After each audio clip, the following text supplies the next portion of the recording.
Oke. Bismillahirrahmanirrahim. Assalamualaikum warahmatullahi wabarakatuh. Waalaikumsalam warahmatullahi wabarakatuh. Anak-anak bagaimana kabarnya hari ini semuanya? Alhamdulillah. Oke, baik ya. Gimana puasanya hari ini? Lancar ya. Sahur nggak tadi? Sahur ya. Oke, baik. Sekarang kalian masih ngantuk atau enggak? Masih ngantuk ya. Kalau masih ngantuk, gimana ya? Kita ini aja dulu, ice breaking dulu. Atau mau kayak gimana nih? Supaya kalian jadi cerah, supaya kamu jadi semangat. Mau ice breaking dulu? Siap ya. Kalau misalkan saya bilang 1, berarti duktak. Ya, siap ya. 1, duktak. Oke. 2, duk-duk-tak. Nah, berarti duk-duknya itu jadi 2 kali. Kalau 3 berarti duk-duk-duk-tak. Ya, siap? Siap ya. Oke. Coba tes dulu ya. 1, Duktak. 2, Duktak. 3, Duktak. 2, Duktak. 1, Duktak. 3, Duktak. 2, Duktak. 2, Duktak. 1, Duktak. 3, Duktak. 1. Duktak. Oke, berarti kalian masih fokus kalau kayak gitu ya. Oke, tepuk tangan dulu untuk kalian semua. Oke, sip. Baik ya anak-anak, pada kesempatan kali ini saya akan mensosialisasikan ya tentang profil pelajar Pancasila. Nah, ini kan kita mumpung bulan Ramadan ya. Jadi kan harus ada perbaikan diri baik dalam diri kita, baik secara psikis ataupun mental. Supaya nanti setelah bulan Ramadan ini ataupun dalam keseharian kamu, kita bisa mencerminkan akhlak yang baik ya. Nah, baik nih. Tema kita adalah tentang profil pelajar Pancasila ya, tentang profil pelajar Pancasila. Nah, ada nggak di bayangan kamu apa sih makna dari profil pelajar Pancasila? Ada Pancasilanya loh, siapa yang bisa jawab? Sawi mungkin, ini ketua OSIS kita nih, silakan. Apa sih profil pelajar Pancasila yang ada di bayangan kamu nih? Pandangan saya, profil pelajar Pancasila itu profil untuk para pelajar yang memiliki integritas pada Pancasila. Oke, bagus sekali. Tepuk tangan dulu dong buat Sawi. Oke, top banget. Oke, kalau menurut Kese apa? Pelajar yang berasaskan Pancasila. Pelajar yang berasaskan Pancasila, betul sekali ya. Oke. Nah, baik ya. Pada kesempatan kali ini yang akan kita bahas ini, 1, apa sih profil pelajar Pancasila itu? Yang kedua, kenapa kok dinamain profil pelajar Pancasila? Lalu apa sih fungsinya profil pelajar Pancasila untuk kita? Dan yang terakhir, urgensi profil pelajar Pancasila. Apa pentingnya profil pelajar Pancasila untuk kita? Nah, sekarang kita bahas dulu ya. Apa sih profil pelajar Pancasila itu? Nah, jadi gini. Profil pelajar Pancasila itu adalah pelajar Pancasila merupakan pelajar sepanjang hayat yang memiliki kompetensi global dan berperilaku sesuai dengan nilai-nilai Pancasila. Berarti sesuai dengan apa yang kamu jawab dan yang kamu jawab. Betul sekali ya. Nah, tapi gini intinya. Kamu itu kalau sudah menyelesaikan sesuatu, baik tugas ataupun pekerjaan, jangan berhenti sampai di situ. Harus ada tindak lanjutnya. Harus ada berkelanjutannya. Nggak sampai misalkan beres di sini, udah aja santai dan kamu udah merasa cukup dan puas. Nggak kayak gitu. Tapi intinya kamu harus terus jadi pembelajar sepanjang hayat. Jadi sebelum kamu mati itu kamu harus terus menjadi seorang pembelajar. Karena gini, kamu mau belajar atau enggak, tetap kamu pasti akan kena ujian. Ya, dalam belajar kamu akan diakhiri dengan ujian, betul nggak? Kalau kamu nggak belajar, kamu akan dapat ujian hidup. Nah intinya mah itu, ya. Pasti kalau kamu gak belajar, kamu akan dapat ujian hidup. Apalagi kalau misalkan kita gak berpengetahuan dan nantinya kita akan menyesal. Kita gak punya pengetahuan, kita merasa bodoh dan kita gak mampu memecahkan suatu persoalan dan akhirnya kita menyesal. Mendapatkan suatu ujian. Kita gak bisa menghadapi sebuah permasalahan atau ujian yang kita dapatkan. Oke, intinya itu ya. Jadi kamu harus jadi seorang pembelajar sepanjang hayat intinya. Dan memiliki kompetensi atau enggak kemampuan. Jadi kamu harus bisa memecahkan suatu permasalahan. Yang global itu yang kayak gimana? Kalau sekarang kan kita ada di zaman era teknologi ya. Berarti minimal kamu sudah bisa kan memainkan gadget ya. Nah, di luar negeri bisa nggak kira-kira mainin gadget? Duluan mana? Duluan kita, duluan orang luar? Orang luar. Dari mana kamu tahu? Nah betul, teknologi di luar lebih canggih. Coba sekarang apa yang nggak ada di kita, tapi di luar ada? Robot ya, oke. Ada lagi nggak? Selain robot ada lagi nggak? Mobil tanpa pengemudi ada nggak? Ada. Dulu drone ada di luar atau duluan di luar atau ada di kita dulu? Di luar. Ada di kita nggak sekarang? Nah, berarti kompetensi global itu seperti itu. Jadi kita harus punya keahlian secara menyeluruh ya. Yang di dunia, seluruh dunia bisa, kita juga harus bisa, jangan sampai ketinggalan. Oke, intinya itu ya. Jadi harus punya jadi pembelajar sepanjang hayat untuk memiliki kompetensi yang berglobal.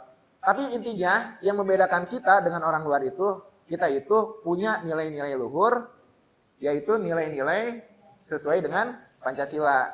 Ya, bedanya itu, bedanya antara kita dengan orang luar. Oke, selanjutnya, mengapa dinamakan profil pelajar Pancasila? Nah, jadi tujuannya itu untuk menguatkan nilai-nilai luhur Pancasila sebagai nilai-nilai yang mengatur perilaku bangsa sebagai arah yang membantu perkembangan diri dan penguatan kemampuan atau kompetensi seluruh pelajar di tanah air. Nah, jadi diharapkan kamu itu selain nanti memiliki keterampilan dan pengetahuan, tapi harus diimbangi dengan akhlak atau enggak nilai-nilai luhur yang ada di dalam Pancasila. Berketuhanan, ya kalau di luar negeri kan pahamnya ada yang komunis ya. Nah, ada yang ateis juga ya, tidak mengenal Tuhan. Tapi kita punya ya. Terus kita kemanusiaan yang adil dan beradab ya, kita punya adab ya. Jadi ibaratnya selalu hidup dalam manusiawi lah, intinya kurang lebihnya seperti itu. Terus punya persatuan, punya mencintai bangsa kita, terus demokratis ya, selalu bermusyawarah. Yang terakhir, hidup kita itu berkeadilan sosial. Nah, intinya itu tujuannya ya, mengapa dinamakan profil pelajar Pancasila. Nah, lalu fungsinya ya itu dia tadi sebagai kompas. Kalau kompas fungsinya untuk apa sih? Mengarahkan. Nah, berarti yang namanya poin-poin profil pelajar Pancasila itu nanti itu sebagai panduan untuk kamu ya, dalam berakhlak, dalam bertindak, dalam kehidupan sehari-hari. Panduannya itu apa? Ya nanti akan kita bahas ya, dimensi sama elemennya. Nah, jadi upaya meningkatkan kualitas pendidikan nasional. Nah, yang perlu dihidupkan dan menjadi bagian dari budaya satuan pendidikan. Jadi perilaku kamu itu nanti akan menentukan kebudayaan di masa yang akan datang di generasi kamu ketika kamu nanti menjadi seorang pemuda ataupun pemimpin. Saya mengajar di sini hari ini, nanti itu akan menentukan kebudayaan masyarakat di masa yang akan datang. Karena mengajari kamu itu, mendidik kamu itu sama saja mendidik masyarakat, ya. Nah, oke. Selanjutnya, urgensinya itu apa sih? Pentingnya itu apa? Yaitu profil pelajar Pancasila merupakan rumusan yang mendukung tercapainya visi, cita-cita, tujuan, sekaligus komitmen penyelenggaraan pendidikan dalam membangun sumber daya manusia Indonesia. Nah, kalian ini adalah bagian dari SDM, sumber daya manusia yang ada di Indonesia. Setiap dari kamu ini punya berbeda-beda keahlian.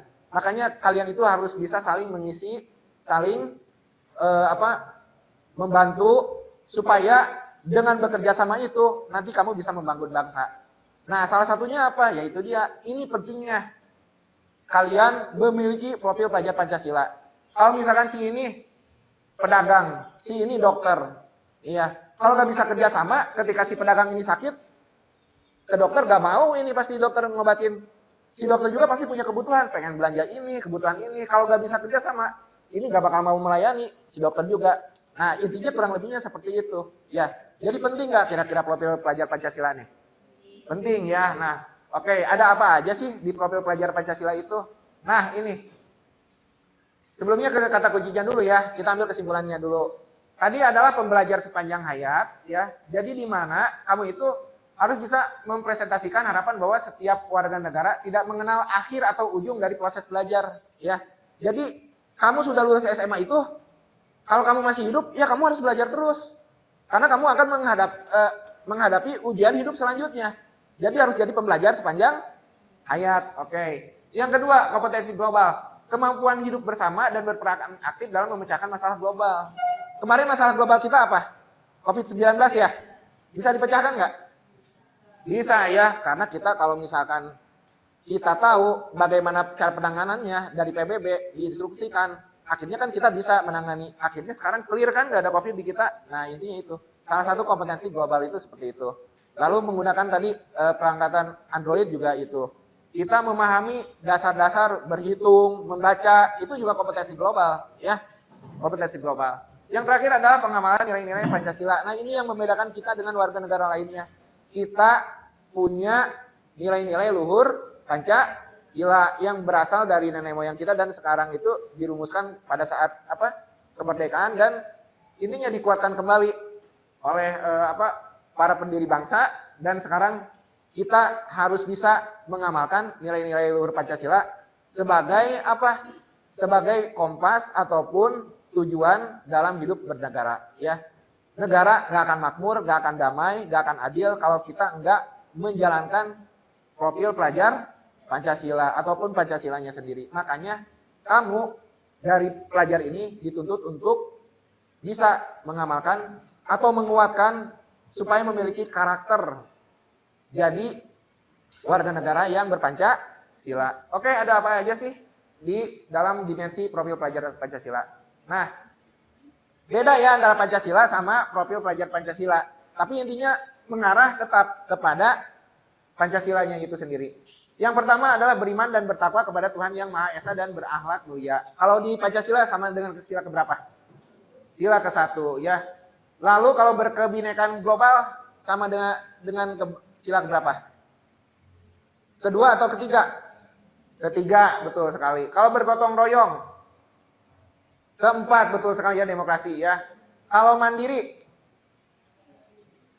Kreatif dan bernalar kritis. Nah ini mungkin bagian dari punya sifat kemanusiaan yang adil dan beradab. Karena mandiri, kalian mau gak mau itu punya masalah masing-masing.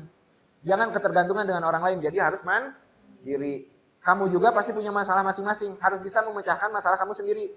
Harus kreatif dan bernalar kritis. Supaya dari kreativitas itu kamu bisa pecahkan masalah kamu dengan mudah, dengan tuntas, dan masalah itu bisa terselesaikan dengan baik. Kamu selesai dengan baik, orang lain juga tidak tersakiti. Ibaratnya kamu mancing di air tapi tidak membuat keruh airnya kayak gitu.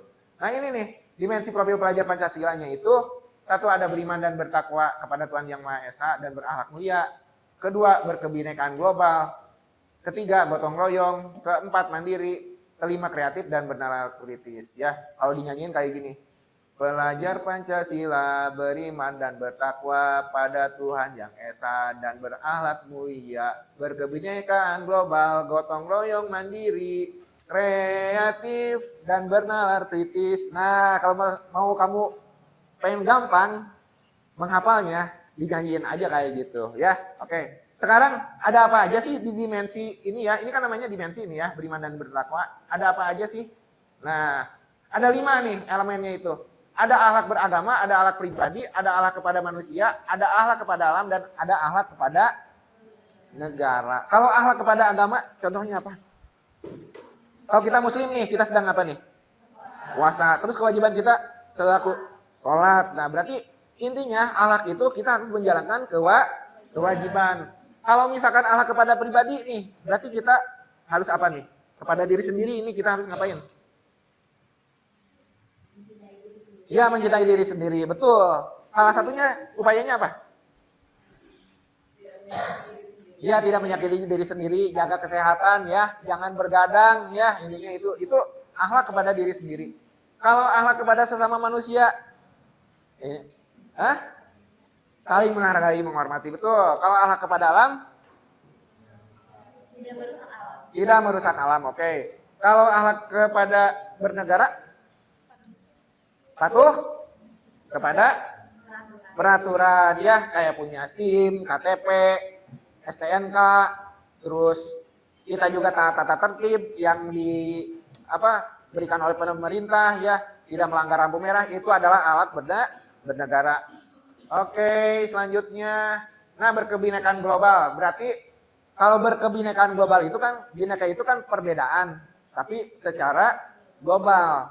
Nah, supaya perbedaan itu bisa teratasi ya dengan baik secara global, maka kita harus punya apa nih? Mengenal dan menghargai budaya. Kemampuan komunikasi interkultural. Berarti kalau interkultural itu antar budaya. Orang Medan sama orang Padang atau dengan orang Sunda beda pulau kayak gitu harus bisa berkomunikasi. Tapi antar budaya. Dengan bahasa apa kira-kira? Bahasa Indonesia ya, bukan bahasa daerah kan? Nah, harus bisa. Kalau misalkan dengan orang luar kira-kira dengan bahasa apa? Inggris atau enggak Arab mungkin ya, yang paling banyak nih. Nah, lalu refleksi dan tanggung jawab terhadap pengalaman kebinekaan. Jadi kamu harus punya pengalaman tentang refleksinya itu dan tanggung jawab terhadap kebinekaan. Jadi harus punya pendidikan multikultural. Jadi kamu harus peka dengan keberagaman. Apa yang jangan meremehkan dengan orang lain yang berbeda dengan kita. Bisa jadi dia itu lebih baik daripada kita, intinya itu ya. Terus berkeadilan sosial. Nah, berarti kalau berkeadilan sosial berarti apa? Salah satu contoh sikap kita. Hah? Apa kira-kira Sawi? Kalau misalkan berkeadilan sosial, kita harus apa? Harus adil ya. Berarti jangan bedakan, jangan membedakan yang miskin, yang kaya ya. Sukunya ini, rasnya ini. Oke, ini berkebinekaan global. Gotong royong, kolaborasi, kepedulian dan berbagi. Ini yang dilakukan kalau misalkan yang di kelas gotong royong salah satunya apa? Piket, betul. Terus apa lagi? Kalau berbagi apa salah satunya berbagi? Infak, betul. Terus apa lagi? Peduli apa peduli? Peduli apa? Hah? Nah, kalau menjenguk yang sakit betul sekali ya, hebat, bagus sekali ya. Berarti kalian paham ini ya. Oke, gotong royongnya udah. Nah itu. Oke, selanjutnya mandiri, kesadaran akan diri sendiri dan situasi yang dihadapi serta regulasi diri. Nah, kalau misalkan gini ya, regulasi diri itu kamu harus tahu apa yang harus kamu capai. Nah, sekarang gini, kamu statusnya apa? Pelajar. Kewajiban kamu apa? Belajar. Gimana supaya kamu bisa baik di masyarakat nantinya? Harus apa? Belajar dengan baik. Nah, belajar dengan baik tujuannya untuk apa? Untuk sukses ya. Kalau misalkan setiap orang itu intinya dengan regulasi diri itu, kamu harus nantinya itu tujuannya itu punya peran di masyarakat. Orang yang sukses itu banyak dibutuhkan, tapi dia paling langka aja intinya itu. Kalau misalkan gini deh, obat COVID kan belum ada obatnya ya. Kalau ada satu orang aja yang bisa buat obat COVID dan bisa menyembuhkan COVID itu, yakin dari seluruh dunia pasti akan ke orang tersebut nanti. Dan orang tersebut pasti akan viral aja intinya itu. Karena bisa menyembuhkan COVID. Nah makanya, milikilah keahlian yang paling banyak manfaatnya, tapi jarang dimiliki oleh orang lain. Ya, pesan saya itu. Makanya harus mandiri dari sekarang ya. Oke, kreatif, menghasilkan gagasan orisinal tuh. Kayak tadi ya, saya ya. Contohnya ya. Jadi harus bisa membuat sesuatu yang baru, yang berbeda. Terus, menghasilkan karya dan tindakan yang orisinal. Memiliki keleluasan berpikir dalam mencari alternatif solusi permasalahan. Nah tadi kan yang saya bilang, kalau misalkan ada yang bisa membuat obat COVID, berarti dia orangnya kreatif kan ya.